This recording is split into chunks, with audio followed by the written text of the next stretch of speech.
Hello everyone, welcome to Canning Coffee. Here we have a baby gaggia espresso machine. Now this machine was brought here because it was leaking water from the roof head, and it was not from the roof head itself, it was above the roof head, and actually it was one of the sauna baths. And this one is kind of weird one to see because it broke from the middle of the sauna bath. Just to give you a reference, this is sauna bath pretty much broke from here, as you can see. Broke from that area, which is very weird. Never seen one like this.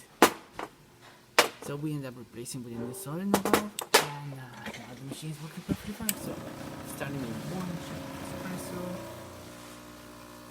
As you can see, there's no water leaking all around it.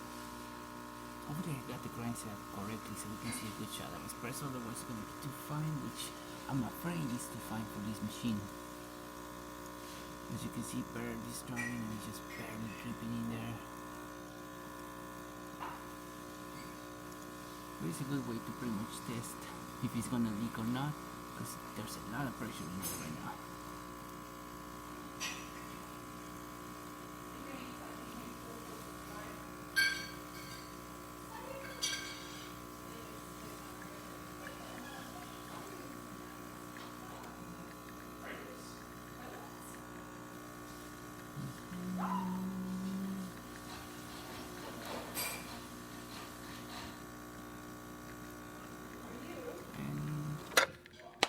That's enough for these.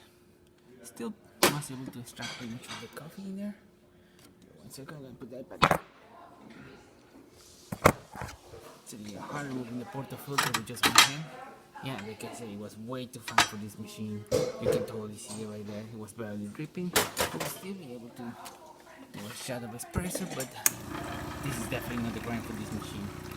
But there you have it, baby gaggia, working perfectly fine once again. Thank you for your mechanic coffee, and please subscribe to our channel for more content like this every day.